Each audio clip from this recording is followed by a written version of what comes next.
Hello everyone and welcome to the class. तो हम part 4 पढ़ रहे हैं जो कि सूट्स इन पर्टिकुलर केसेस के बारे में बात करता है, जो स्पेसिफिकली कहता है suits bye or against the government और public officers in their official capacity. तो ये तो हमने पढ़ ही लिया था, ये तो हमने सब कवर कर ही लिए थे सारी चीज़ें 79 से लेकर के और 82 तक। अब हम उसके बाद 83 सेक्शन पे चलते हैं। हालांकि अगर आप किसी कॉम्पिटिटिव एग्ज़ाम की तैयारी कर रहे हो तो वहाँ पर 83 इज़ इम्पोर्टेंट, ठीक है। 83 को आप इम्पोर्टेंट मान सकते हो। बाकी जो सेक्शन है अभी मैं आपको बताऊंगी कि कौन कौन से इम्पोर्टेंट है। बाकी ज़्यादा इसमें इम्पोर्टेंट सेक्शन नहीं है, लेकिन जो है वो मैं आपको बताती रहूँगी। 83 नो डाउट इज़ इम्पोर्टेंट, जो कि अब ये जो हमारा पार्ट 4 है ना, उसी का पार्ट है यहाँ पर सूट्स बाय एलियंस। यहाँ पर जो हमने आपको बताया था, मतलब लास्ट क्लास में जो शुरू किया था, वहाँ से लास्ट क्लास में जब हमने जो शुरू किए थे ना पार्ट, ठीक है, उसका जो नेक्स्ट हमने अभी ये देखो, ये पार्ट 4 था सूट इन पर्टिकुलर केसेस। उसमें जो हेडिंग था वो 79 से लेके 82 तक, वो बहुत इंपॉर्टेंट है और मैंने केस लो के साथ आप लोग को वो करा दिए हैं जहाँ पे गवर्नमेंट के अगेंस्ट नोटिस जाता है, ठीक है। वो सारी चीज़ें हमने कर ली हैं और उसके साथ साथ ऑर्डर 27 भी हमने पढ़ लिया था। तो अब suits by aliens and by or against foreign rulers, ambassador and voice की बात हो रही है। अब देखो एक एक चीज़ को हम क्लियर करते चले जाएंगे। पहले क्या है सूट्स बाय एलियंस, यानी कि जो एलियन कौन होते हैं यहाँ पर। वो एलियन वो नहीं है जो जादू वाला एलियन नहीं है। ये एलियन क्या है, ये एलियन वो है जो मतलब विदेशी, ठीक है, मतलब जो इंडिया के बाहर का व्यक्ति, उसको यहाँ पे रेफर किया गया है। फिर आगे बोल रहे हैं और अगेंस्ट फॉरेन रूलर्स। तो फॉरेन रूलर्स जानते हैं ना, शासक, मतलब कि फॉरेन कंट्री की गवर्नमेंट हो गई यहाँ पे। एम्बेसडर माने राजदूत हो गया, इनवॉइस माने भी राजदूत हो गया। अब इन दोनों में डिफरेंस क्या है, तो भाई देखो इन दोनों में डिफरेंस भी देख लो। जो इनवॉइस होते हैं उनको एक स्पेसिफिकली किसी ओकेजन के लिए ही अपॉइंट किया जाता है, जैसे शादी ब्याह के लिए, मतलब शादी ब्याह वगैरह के लिए, ऐसे किसी भी सेरेमनी वगैरह के लिए, कोई मतलब इनॉग्रेशन वगैरह के लिए कोई आया, इस तरीके से आते हैं, उन्हें इनवॉइस बोलते हैं। और जो पर्टिकुलर स्पेसिफिकली एम्बेसडर आते हैं, रहते हैं, उनका अपॉइंटमेंट होता है, उसको एम्बेसडर बोलते हैं, ठीक है। तो दोनों में दोनों राजदूत है, लेकिन दोनों में डिफरेंस होता है।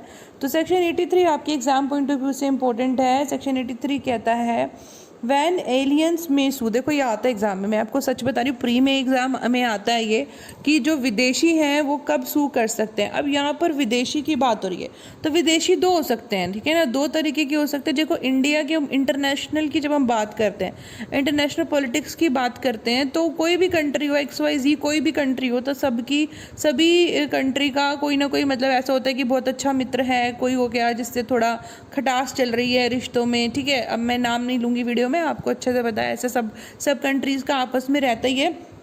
ये तो नॉर्मल है, देखो इंसान का जीवन है तो ये तो सब चलता ही रहता है। चाहे हमारे घर में भी होता है कि किसी भी बंदे से हम बात नहीं कर रहे होते, रिश्तेदारी में भी ऐसे हो जाता है। तो भाई ये तो कंट्री है, बड़े बड़े मुद्दे और बड़ी बड़ी बातें, तो हमें तो सिर्फ अपनी पढ़ाई से मतलब है कि वैन एलियंस में सू, तो यहाँ पे एलियन मतलब विदेशी हो गए, तो विदेशी में दो हो गए भाई, कोई हमारा मित्र हो गया, कोई हमारा शत्रु हो गया। तो अब मित्र कंट्री कौन है और शत्रु कंट्री कौन है, तो सिंपल बात है, आप खुद सोचो, एक मित्र हमारा कौन होगा जिससे हमारा बढ़िया रिश्ता चल रहा होगा, बढ़िया हम आस पास रहते होंगे, खूब आप मित्रता चलती होगी, आना जाना पार्टीज वगैरह में एक दूसरे को इनवाइट करते होंगे, हम आते जाते होंगे। और एनिमी कौन हो गए भाई, हम जिसे शक्ल भी नहीं देख सकते, ठीक है, लड़ाई झगड़ा कर लिया तो बस वही, ठीक है, या तो लड़ाई झगड़ा हो गया या फिर अभी लड़ाई झगड़ा जैसा कुछ हुआ नहीं है, बट हाँ आंखों ही आंखों में बातें हो गई कि भाई तूने ये काम किया, तूने ये काम किया, अब तू अपने घर, अब मैं अपने घर, कोई भी बातचीत नहीं होगी। तो एलियन एनिमीज़ हो गए, तो वो जिनसे कि हमारे जो है रिश्ते ठीक नहीं है हमारी कंट्री के। फ्रेंड्स तो समझ ही रहे हैं। तो जो एलियन एनिमीज़ होते हैं अगर वो इंडिया में रहते हैं, ठीक है, जो एलियन एनिमीज़ हैं अगर वो इंडिया में रहते हैं तो वो क्या सूट फाइल कर सकते हैं किसी पर्सन के अगेंस्ट, ठीक है। तो वो सेंट्रल गवर्नमेंट के परमिशन के साथ में सूट फाइल कर सकते हैं। और एलियन फ्रेंड जो है वो ऐसे ही कर सकते हैं किसी भी कोर्ट में, ठीक है, जो बस कॉम्पिटेंट होनी चाहिए कोर्ट, वहाँ पे कर सकते हैं, बिल्कुल ऐसे जैसे वो सिटीजन ऑफ इंडिया हो, ऐसे कर सकते हैं। लेकिन जो एनियल एनिमीज़ हैं जो इंडिया में रह रहे हैं वो सेंट्रल गवर्नमेंट की परमिशन से करेंगे। और जो एलियन फ्रेंड्स हैं जो इंडिया में रह रहे हैं वो बिना, जैसे कि पर्टिकुलर हम जैसे हम हैं, ठीक है, हम जो सूट्स जिस कॉम्पिटेंट कोर्ट में जाके सूट जो है फाइल करते हैं, ऐसे ही कर देंगे एलियन फ्रेंड्स भी। लेकिन एलियन एनिमीज जो कि इंडिया के बाहर रह रहे हैं, ठीक है, and residing in India without such permission residing in a foreign country, क्या shall not sue in any such court, ठीक है। जो एलियन एनिमीज जो कि इंडिया में रह रहे हैं बिना इस परमिशन के, देखो जो इंडिया में रह रहे हो, देखो अब मैं आपको दोबारा से समझाती हूँ, अगर नहीं समझ में आया, कोई कन्फ्यूजन है तो फटाफट समझ लो भाई। देखो दो तरीके की कंट्रीज होती हैं किसी भी कंट्री की, ठीक है, कोई भी इंटरनेशनली कोई भी कंट्री की आप बात कर लो। एलियन फ्रेंड्स भी होते हैं, एनिमीज भी होते हैं। फ्रेंड्स वो रहते हैं जिनसे हमारे मित्र देश होते हैं, शत्रु देश हुए, ठीक है। सिंपल सी बात अगर हिंदी में आप उसको समझोगे तो जिससे हमारे मित्रता के संबंध हैं, वो अगर वो लोग अगर यहाँ इंडिया में रहते हैं और किसी के खिलाफ कोई सूट फाइल करना होता है तो जैसे हम लोग करते हैं, इंडियन के सिटीजन जो हैं वो इंडिया के सिटीजन जैसे करते हैं वैसे वो लोग फाइल कर देंगे। लेकिन अगर कोई एलियन एनिमी है वो इंडिया में रहता है तो उसको पहले सेंट्रल गवर्नमेंट से परमिशन लेनी पड़ेगी सूट फाइल करने के लिए। लेकिन अगर कोई पर्सन जो इंडिया के बाहर रहता है, ठीक है, अगर कोई पर्सन इंडिया के बाहर रहता है, मतलब कि मित्र देश में नहीं रहता, वो शत्रु देश में रहता है, तो यहाँ हम बात करें कि वो भाई व्यक्ति जो है वो हमारा शत्रु देश का व्यक्ति है, लेकिन वो किसी फॉरेन कंट्री में रहता है। देखो यहाँ वर्ड देखो, residing in a foreign country है, तो वो हमारा एलियन एनिमीज, क्योंकि भाई वो उस देश का बंदा है जिससे हमारे अच्छे संबंध नहीं है, लेकिन रहता वो फॉरेन कंट्री में है, तो वो यहाँ पे आके इंडिया में आके सू नहीं कर सकता। और अगर इंडिया में रहता है तो पहले सेंट्रल गवर्नमेंट से परमिशन लेनी पड़ेगी। अब एक्सप्लेनेशन समझो, एक्सप्लेनेशन में ना अब ये जो एलियन एनिमी वर्ड है इसको और क्लियर कर दिया। इन्होंने कहा हर वो बंदा जो एक ऐसी कंट्री में रहता है जिसका इंडिया के साथ में युद्ध छिड़ जाता है, ठीक है, या तो वो रहता है या फिर वो बिजनेस करता है, बिजनेस कर रहा है कि भाई उस कंट्री में बिना लाइसेंस के और वो सेंट्रल गवर्नमेंट से परमिशन नहीं ले रहा, तो उस केस में वो एलियन एनिमी हो जाएगा, उस फॉरेन कंट्री में रहने वाला। हर कोई पर्सन जो फॉरेन कंट्री में रहता है जिसका इंडिया की गवर्नमेंट के साथ युद्ध छिड़ जाता है और वो बिजनेस करता है उस कंट्री में बिना लाइसेंस के, हमारी गवर्नमेंट की परमिशन के लिए, ठीक है, तो वो इस सेक्शन के लिए एलियन एनिमी हो जाएगा। फिर 84 पे चलते हैं, ये इंपॉर्टेंट क्वेश्चन था हमारा सेक्शन 83।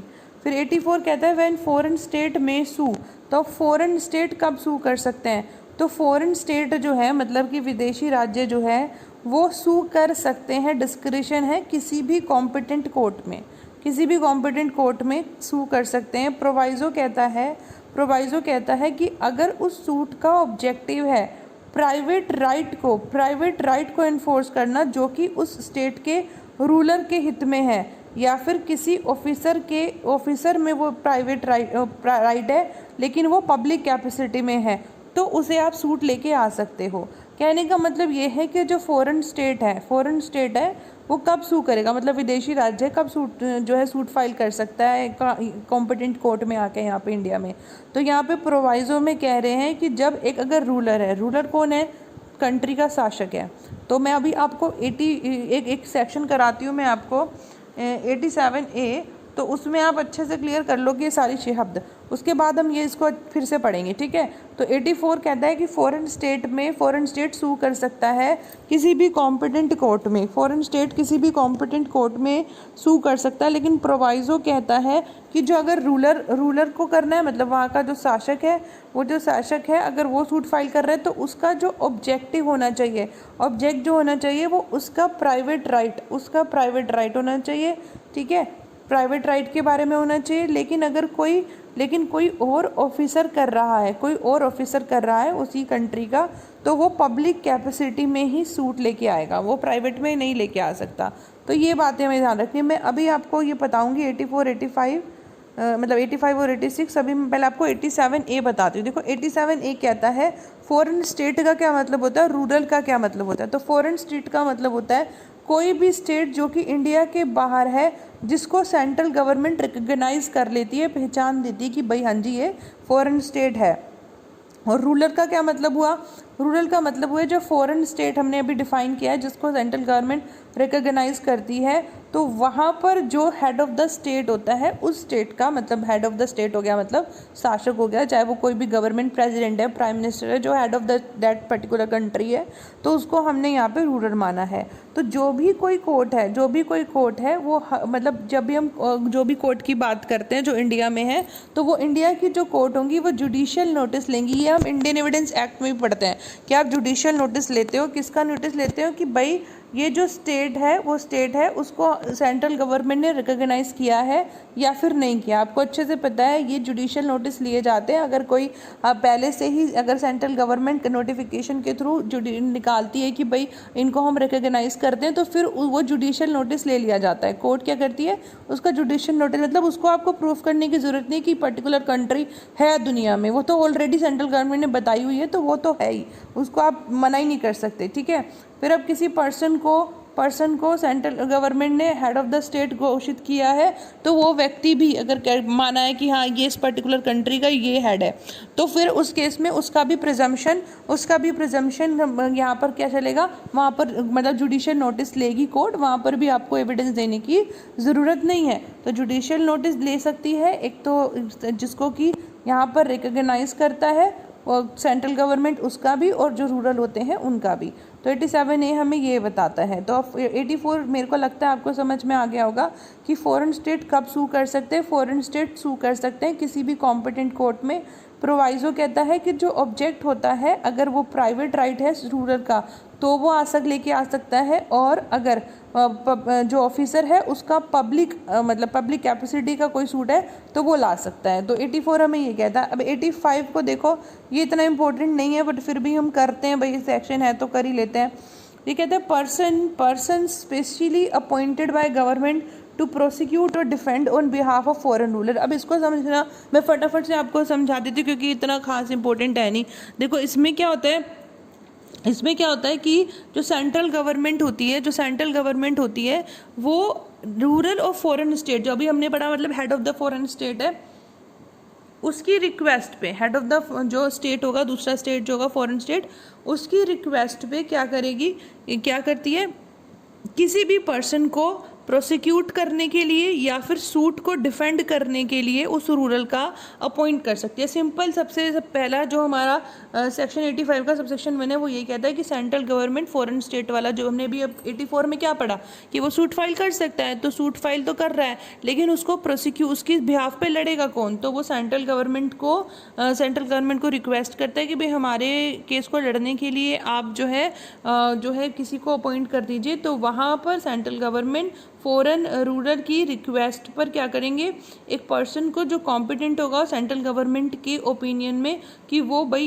इसका जो मतलब केस है, ये वाला केस जो है रूरल का जो केस है वो लड़ सकती है, तो वो ऑर्डर दे करके बाय ऑर्डर अपॉइंट कर सकते हैं पर्सन को प्रोसिक्यूट करने के लिए, अगर मतलब उनके फेवर का है केस तो। और अगर उनके खिलाफ किसी ने डाला है तो फिर डिफेंड करने के लिए जो है किसी को अपॉइंट कर सकते हैं, डिफेंड करने के लिए भी अपॉइंट कर सकते हैं। और जो ये पर्सन है जिसको सेंट्रल गवर्नमेंट अपॉइंट करेगी उसको रिकॉग्नाइज्ड एजेंट माना जाएगा उस फॉरेन स्टेट रूलर का। ठीक है, तो जिसको अपॉइंट किया जाएगा उसको क्या माना जाएगा, उसको रिकॉग्नाइज्ड एजेंट माना जाएगा, जिसके थ्रू ही समझिए रूलर जो होगा अपीयरेंस देगा, एक्ट करेगा, एप्लीकेशन देगा, सारे काम वो उसके थ्रू ही करेगा। तो रिकॉग्नाइज्ड एजेंट कौन माना जाएगा, जिसको सेंट्रल गवर्नमेंट अपॉइंट करती है। फिर देखो उसके बाद आपको 85 का सबसेक्शन 1 इंपॉर्टेंट था, यहाँ पे ये इंपॉर्टेंट है, लेकिन फिर भी चलो मैं फटाफट आपको सबसेक्शन 2 बताई। देखो सबसेक्शन 2 क्या कहता है, सबसेक्शन 2 कहता है कि जो भी अपॉइंटमेंट हम इस सेक्शन में कर रहे हैं, मतलब प्रोसिक्यूट करने के लिए, डिफेंड करने के लिए, डिफेंस प्रिपेयर करने के लिए अगर हम किसी को अपॉइंट कर रहे हैं, तो उस केस में उसका जो अपॉइंटमेंट है या तो फिर किसी पर्टिकुलर सूट के लिए, मतलब एक स्पेसिफाइड सूट के लिए हो सकता है, या फिर सेवरल स्पेसिफाइड सूट के लिए हो सकता है, या फिर बहुत सारे सूट्स के लिए हो सकता है, जो कि टाइम टू टाइम ज़रूरी होते हैं प्रोसिक्यूट करना या डिफेंड करना on behalf of the such ruler. ठीक है, उस रूलर के द्वारा जो भी उसको लगता है कि भाई मेरे को डिफेंड करने चाहिए। अब सबसेक्शन 3 देखो, सबसेक्शन 3 कहता है कि एक पर्सन को जिसको हमने सेक्शन में अपॉइंट किया, वो व्यक्ति जिसको यहाँ पे अपॉइंट किया था ना सबसेक्शन 1 में सेंट्रल गवर्नमेंट ने, तो जिसको अपॉइंट किया गया है वो किसी और पर्सन को या पर्सन्स को अपेयर होने के लिए या एप्लीकेशन बनाने के लिए या कोई और एक्ट करने के लिए जो सूट्स के लिए उसको अपॉइंट किया गया है, ठीक है, वहाँ पर उसको वो अथोराइज कर सकता है। मतलब एक बंदे को सेंट्रल गवर्नमेंट ने अपॉइंट किया, अब वो बंदा क्या कर सकता है, आगे भी किसी और को भी अपॉइंट कर सकता है, अब अथोराइज कर सकता है कि आप मेरे बिहाफ पे चले जाओ, अपेयरेंस कराओ, एप्लीकेशन बनाओ, ये जो भी काम है वो भाई काम करने के लिए अपॉइंट कर सकता है, मतलब अथोराइज कर सकता है वहाँ पे उसको। सेक्शन 86 कहता है suits against foreign rulers, ambassador and voice. इसको फटाफट से समझेंगे। मतलब ये जो हमारा सेक्शन 86 का सबसेक्शन 1 कहता है कि कोई भी सूट जो है वो इंस्टीट्यूट नहीं किया जाएगा, ना तो फॉरेन स्टेट के अगेंस्ट, ना रूलर ऑफ फॉरेन स्टेट के अगेंस्ट, ना एम्बेसडर के अगेंस्ट, ना एनवॉय के किसी भी फॉरेन स्टेट के एनवॉय के अगेंस्ट। कब? देखो अभी तो पढ़ के आया कि भैया कर सकते हो, लेकिन कब नहीं कर सकते? सेंट्रल गवर्नमेंट की परमिशन के बिना नहीं कर सकते, ठीक है, सेंट्रल गवर्नमेंट की परमिशन के बिना नहीं कर सकते। और ये जो कंसेंट है वो सेंट्रल गवर्नमेंट तब तक नहीं देती जब तक कि वो सबसेक्शन 2 के प्रोविजन को फुलफिल नहीं हो जाती, सारी की सारी कंडीशन फुलफिल नहीं हो जाती 86 के सबसेक्शन 2 की, तब तक परमिशन नहीं देती है सेंट्रल गवर्नमेंट। सबसेक्शन 1 का प्रोवाइजो कहता है कि जब एक पर्सन जो कि इमूवेबल प्रॉपर्टी में टेनेंट है, प्रोवाइजो कहता है एक पर्सन जो कि इमूवेबल प्रॉपर्टी का टेनेंट है, तो वो यहाँ पर बिना कंसेंट, जो हमने कंसेंट की बात करी, वो बिना कंसेंट के भी, क्योंकि वो जो टेनेंट है और वो इस जो फॉरेन स्टेट है इसके बिहाफ पे वो होल्ड करता है प्रॉपर्टी को या फिर क्लेम करता है होल्ड करने का प्रॉपर्टी को, तो इसलिए यहाँ पर सेंट्रल गवर्नमेंट की परमिशन के बिना भी वो वहाँ पर सूट फाइल कर सकता है, ठीक है। तो सिंपल, वैसे तो आपको सेंट्रल गवर्नमेंट की परमिशन लेनी पड़ेगी, कंसेंट लेनी पड़ेगी, बट अगर इमूवेबल प्रॉपर्टी की बात करो, उसके टेनेंट की बात कर रहे हो, तो भाई वो ऑलरेडी खुद सोचो किसी व्यक्ति की फॉरेन स्टेट है, उसकी इमूवेबल प्रॉपर्टी में कोई व्यक्ति टेनेंट है, तो मतलब उसी की इमूवेबल प्रॉपर्टी है ना, तो उसने तो खुद ही टाइटल दिया, तो फिर उस केस में सेंट्रल गवर्नमेंट की परमिशन लेने की ज़रूरत नहीं है। अब देखिए जो हमारा सबसेक्शन 2 है वो क्या बोलता है, क्योंकि हमने यहाँ सबसेक्शन 1 में ही कह दिया था कि कोई भी फॉरेन स्टेट जो है उसको हम सू नहीं करेंगे किसी भी कोर्ट में, ठीक है, भले ही वो कॉम्पिटेंट हो ट्राई करने के लिए, बिना सेंट्रल गवर्नमेंट की परमिशन के, ठीक है, ये हमने पढ़ लिया। तो यहाँ पर सबसेक्शन 1 ये बात बोलता है हम कंसेंट दे देंगे, लेकिन कंसेंट दिया जाएगा जो सबसेक्शन 2 में कंडीशन दी गई है उन कंडीशन के अकॉर्डिंगली। तो कह रहे हैं जो कंसेंट है जो हमें किसी पर्टिकुलर सूट में देनी है, या बहुत सारे सूट्स में देनी है, या फिर सभी सूट्स में देनी है, कुछ सूट्स में देनी है, स्पेसिफाइड सूट्स में देनी है, या क्लासेस ऑफ सूट्स में देनी है, तो कोर्ट जहाँ पर फॉरेन स्टेट की बात करते हैं, उनको सू करने की बात कर रहे हैं, वहाँ पर जो कंसेंट होगी वो कंसेंट होगी तभी दी जाएगी जब सेंट्रल गवर्नमेंट इस बात से सेटिस्फाई हो जाते हैं कि भाई जो फॉरेन स्टेट है उसने एक सूट इंस्टीट्यूट कर दिया है in the court against the person desiring to sue it. तो जो व्यक्ति को सेंट्रल गवर्नमेंट की परमिशन की बात हम यहाँ पे करें, उसको दे देंगे परमिशन। तो अगर जो फॉरेन स्टेट है उसी ने किसी व्यक्ति के अगेंस्ट जो हमारे पास परमिशन लेने आया उसके अगेंस्ट अगर सूट इंस्टीट्यूट कर दिया है, तो फिर यहाँ पर उसे परमिशन मिल जाएगी। फिर क्लोज बी कहती है कि bye itself or rather trades within the local limits of the jurisdiction of the court। तो जिस कोर्ट में बंदा आया और बोल रहा है कि मुझे फॉरेन स्टेट के अगेंस्ट सूट लेके आना है, तो जिस कोर्ट के जुरिस्डिक्शन में अगर फॉरेन स्टेट जिसके अगेंस्ट वो लाना चाहता है वो अगर कोई व्यापार करती है अपने आप या किसी के थ्रू, तब दे सकती है परमिशन।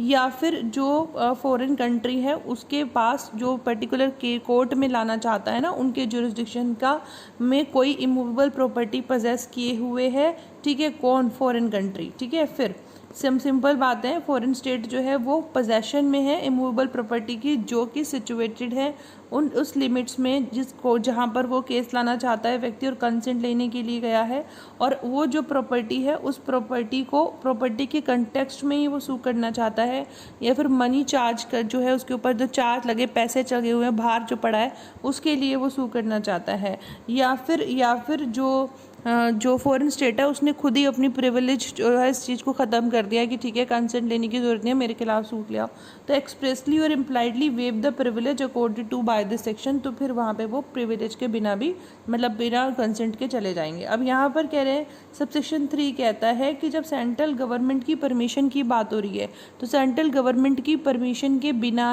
भी मतलब बिना भी आप क्या कर सकते हैं, डिक्री लेकर के आते हैं तो एग्जीक्यूट कराने के लिए किसी फॉरेन स्टेट के, तो वो पॉसिबल है ही नहीं।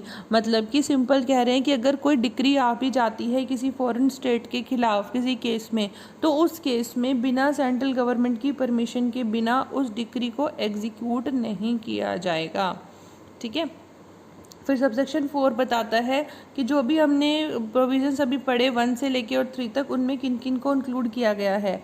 तो फॉरेन स्टेट के रूरल को, एम्बेसडर को, एनवॉय को, high commissioner of Commonwealth country को, या फिर कोई भी मेंबर जो है स्टाफ मेंबर है फॉरेन स्टेट का या एम्बेसडर का, एनवॉय का, ये सारी इन लोगों को, तो यहाँ पर ये सब इन चीज़ों के ऊपर ये चीज़ एप्लीकेबल होती है। 1 से लेकर 3 के प्रोविजन जो है वो स्पेसिफाई एप्लीकेबल होते हैं, जिसको या तो ये लोग हो गए या फिर सेंट्रल गवर्नमेंट अगर किसी और को भी स्पेशल ऑर्डर या जनरल ऑर्डर के थ्रू अब जो है स्पेसिफाई करती है फॉरेन स्टेट के रिलेशन में, वो लोग भी यहाँ पर इंक्लूड हो जाए। सेक्शन 5 पढ़ना काम का है बहुत। यहाँ पे लिखा हुआ है कि किन किन व्यक्तियों को अरेस्ट नहीं कर सकते। ठीक है। तो सीपीसी में जो अगर हम एग्जीक्यूट करने की बात करेंगे डिक्री और उसमें हम किसी को अरेस्ट करने की बात करते हैं तो हमें अच्छे से पता है यहाँ पर 80 जो हमारा सेक्शन है ये वाला, इसमें भी 86 में बताया गया है कि किन किन को हम अरेस्ट नहीं कर सकते। तो ये प्री का क्वेश्चन बन सकता है। फॉरेन स्टेट के रूरल को, एम्बेसडर को, एनवॉय को, हाई कमिश्नर कॉमनवेल्थ कंट्री, इनकी टीम को, मतलब इनके स्टाफ मेंबर्स को। ठीक है। फिर सबसेक्शन 6 कहता है कि जब एक रिक्वेस्ट आती है सेंट्रल गवर्नमेंट के पास, ठीक है, हमें कंसेंट दे दीजिए सबसेक्शन 1 के अकॉर्डिंग, तो सेंट्रल गवर्नमेंट अगर रिफ्यूज़ करती हैं, रिफ्यूज़ करना चाहती हैं कि ठीक है हमें नहीं देनी कंसेंट, तो रिफ्यूज़ करने से पहले जो बंदा लेके आ रहा है एप्लीकेशन की भैया सहमति दे दो, तो उसकी बात पहले सुननी पड़ेगी। फिर 87 पे आ जाओ। 87 कहता है style of foreign rulers as party to suit. अब ये स्टाइल वो वाला स्टाइल नहीं है कि कैसा दिखते हैं, वो सब नहीं है। तो यहाँ फॉरेन रूलर को अगर पार्टी बनाना है, सूट की पार्टी बनाना है कि भाई हम कानून के बंदे हैं, हम वो सब स्टाइल में बिलीव नहीं करते। ठीक है। तो अगर फॉरेन रूलर्स को आपने पार्टी बनाना है तो किस तरीके से बनाएंगे। ठीक है। तो जो फॉरेन स्टेट के जो रूरल हैं उनको सू किया जा सकता है और वो सू किए जाएंगे इन the name of his state, अपनी कंट्री के नाम के अकॉर्डिंग। जैसे अगर सेंट्रल गवर्नमेंट के किसी पर्टिकुलर पर्सन को या डिपार्टमेंट को हमने अगर पार्टी बनाना होता है तो यूनियन ऑफ इंडिया लिखते हैं, स्टेट गवर्नमेंट का नाम लिखते हैं। बिल्कुल इसी तरीके से अगर फॉरेन स्टेट रूरल को हमें पार्टी बनाना है तो उस केस में उस फॉरेन स्टेट का नाम लिखेंगे। प्रोवाइजो कहता है कि जब कंसेंट देने की बात आती है, जो सेक्शन 86 में हमने पढ़ा, ठीक है, तो सेंट्रल गवर्नमेंट जो है वो ये डायरेक्ट कर सकती है कि जो रूरल है वो एक एजेंट के नाम पे कर दें या फिर किसी और नाम से भी कर दें। समझ रहे हैं बात को। यहाँ तो सिंपल इन्होंने कह दिया कि अगर मतलब चाहे तो सिंपल यहाँ पे बोल रहे हैं कि हम उस स्टेट के नाम से करेंगे, फॉरेन रूलर के नाम से नहीं करेंगे। लेकिन अगर कंसेंट जब कंसेंट देते हैं 86 में सेंट्रल गवर्नमेंट के यहाँ फॉरेन स्टेट के अगेंस्ट ले आओ, तो उस वक्त ये कह सकते हैं, डायरेक्शन दे सकते हैं कि जो रूरल होंगे उनको आप एजेंट के नाम पे इन द रूरल में be sued in the name of an agent, एक एजेंट के नाम के अकॉर्डिंग, ताकि उनकी रेपुटेशन ख़राब ना हो। ऐसे करके भाई बोल सकते हैं कि आप उनके एजेंट के खिलाफ एजेंट के नाम पे उनको जो है सू कर दो या फिर किसी और दूसरे नाम से सू कर लो। 87A मैंने आपको बता ही दिया फॉरेन स्टेट क्या होते हैं, रूरल क्या होते हैं। ठीक है, सिंपल आपको बता दिया। अब जो हमारे पास यहाँ पर नेक्स्ट है 87B जो हमें आज करना था, suits against rulers of former Indian state. This is not so important. Not so important क्या है ही नहीं इम्पोर्टेंट, ये सिंपल सा बात कह रहा है कि भाई ऐसे रूरल्स के अगेंस्ट केस लेके आना जो अभी इंडिया का स्टेट ही नहीं है। तो आप समझ रहे हैं जब कॉन्स्टिट्यूशन बना, कॉन्स्टिट्यूशन बनने के टाइम पे जो स्टेट्स अलग हुए हैं भाई, वहाँ पर जो इन्हें इंडिया में इंक्लूड नहीं किया गया। अगर वहाँ के रूरल्स के खिलाफ अगर कोई केस आ रहा है तो उसके बारे में बात करता है, तो this is not so important, इसकी हम बात ही नहीं कर रहे। ठीक है, क्योंकि यहाँ पे फॉर्मर इंडियन स्टेट की बात हो रही है। पहली बात तो फॉर्मर इंडियन स्टेट, तो अभी तो क्या होगा कि भाई कोई इंडिया का पहले स्टेट रहा हो तो उसकी बात करते हैं। और दूसरी बात इन्होंने करी है कमेंसमेंट ऑफ द कॉन्स्टिट्यूशन का बताया इन्होंने 26 जनवरी 1950। फिर रूरल की बात कर दी कि इंडियन स्टेट जो फॉर्मर इंडियन स्टेट रहा हो तो उसके बारे में जो 363 हमारे इंडियन कॉन्स्टिट्यूशन में बात करता है उसके बारे में बताया। तो this is not so important at all, but फिर भी अगर आपको पढ़ना हो तो मैं एक रीडिंग लगाने के लिए आपको बताती हूँ कि जब भी कोई सूट होता है या जब भी वो सूट होता है कोई ऐसे रूलर के अगेंस्ट आता है जो कि पहले इंडिया के फॉर्मर रहा हो, मतलब इंडिया का स्टेट रहा हो पहले, और उस जैसे कोई भी स्टेट मान लो पहले इंडिया के उसमें था, कंट्री में इंक्लूड था, इंडिया में इंक्लूड था, लेकिन अब वो इंडिया के बाहर है। तो ऐसे केस में अगर ऐसे रूरल के खिलाफ अगर कोई केस आता है जो कि कम्प्लीटली या फिर पार्टली एक कॉज ऑफ एक्शन के बेस है जो कि कॉन्स्टिट्यूशन के कमेंसमेंट से पहले हुआ था, ठीक है। अब आप देख लो कमेंसमेंट से पहले वाली बात यहाँ पे हुई है, तो फिर उसमें तो ये वाला सेक्शन हमारे लिए बिल्कुल इंपॉर्टेंट ही नहीं है, कब की बात हम कर रहे हैं, ठीक है। तो अगर कोई केस आता है, कोई सूट आता है bye or against the ruler of any former Indian state जो कि हुली या partly open A cause of action के ऊपर बेस्ड है, जो कि कमेंसमेंट ऑफ द कॉन्स्टिट्यूशन के ऊपर, मतलब कमेंसमेंट होने से पहले, कॉन्स्टिट्यूशन के कमेंसमेंट होने से पहले अराइज हुआ, या फिर कोई प्रोसीडिंग अराइज हुई, ऐसे पर्टिकुलर सूट में जो प्रोविजन है सेक्शन 85 में और सबसेक्शन 1 और 3 में सेक्शन 86 में वो अप्लाई होंगे इस रूलर के खिलाफ, बिल्कुल जैसे कि फॉरेन स्टेट के में होते हैं। तो बस सिंपल सी ये बात करके ख़त्म कर दी उन्होंने, और कुछ नहीं कहा। 87B इज़ नॉट इम्पॉर्टेंट, जितने आज हमने प्रोविजन पढ़े उसमें 83 कर लेना, मैं आपको बता रही हूँ 83 इंपॉर्टेंट है आपके लिए, और इसमें this is not so important. 87 की अगर मैं बात करूँ this is not so important, और यहाँ पर आपके लिए इम्पोर्टेंट आ सकता है 86, ठीक है। 86 इम्पोर्टेंट हो सकता है क्योंकि उसमें बोल देंगे भाई किनको हम अरेस्ट नहीं कर सकते, ऐसा आपसे पूछ लेंगे, तो आपने बता दिया मैंने आपको कि भाई फॉरेन रूरल एम्बेसडर एनवॉयज और इनकी टीम के मेंबर को एग्जीक्यूट करते हुए डिक्री अरेस्ट नहीं कर सकते, ठीक है। तो 85 इज़ नॉट सो इम्पोर्टेंट, आप मतलब इसको मीडियोकोर मान सकते हैं, अदरवाइज इतना इम्पोर्टेंट नहीं है। 84 की बात करो तो 84 भी ठीक ठीक है, मतलब बाकी 83 इज़ इम्पॉर्टेंट, एक्चुअली इम्पॉर्टेंट, और बहुत बार इससे क्वेश्चन पूछे जाते हैं, ठीक है।